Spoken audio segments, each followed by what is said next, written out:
Itinguwa jiyoyi kati pambire nyaya itizeko akanyika yedu ano machatisu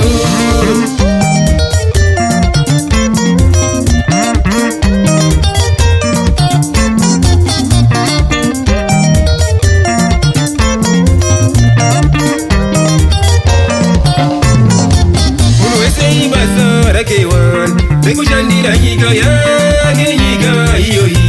nyika yachotisu iti uchiwasikana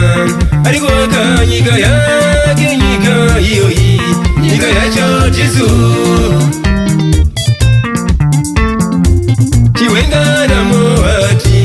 ariko akanyika yamo ingawani nyika yachotisu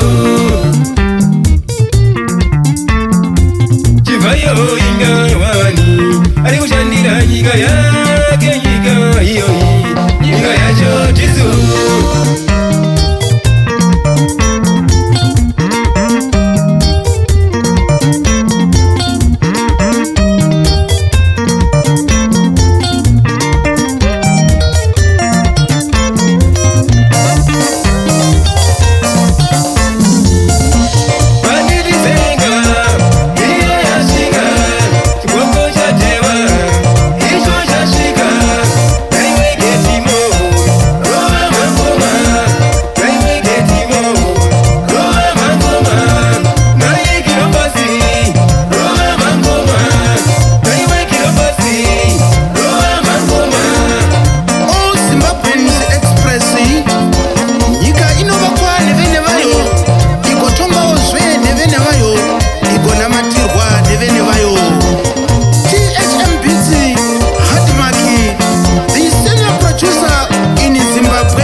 Zake azikatiriye nyika imwe anu wachotisu Onguzi mwenguwa tinopesana Uya chitinde zake Uyo watinde zake azikatiriye nyika imwe anu wachotisu Sinoda kubatana kuditi kukunda Sisinene ruwengo mani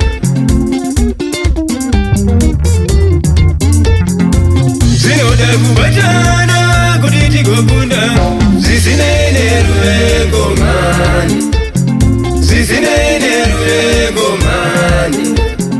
Pasinene ruwengo mani Sisinene ruwengo mani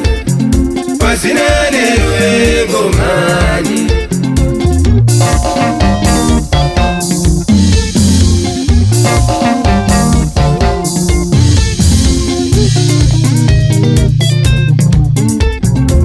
Onguzi mwenguwa tinopesana Uya chitinde zake Uyo watinde zake azikatiriye nyika imwe anu wachotisu Onguzi mwenguwa tinopesana Uya chitinde zake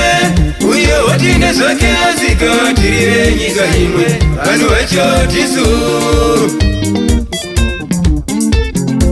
Sinoda kubatana kuditi kukunda Sisinene ruwengo mani Sinoda kubatana kuditi kukunda Sisinene ruwengo mani Sisinene ruwengo mani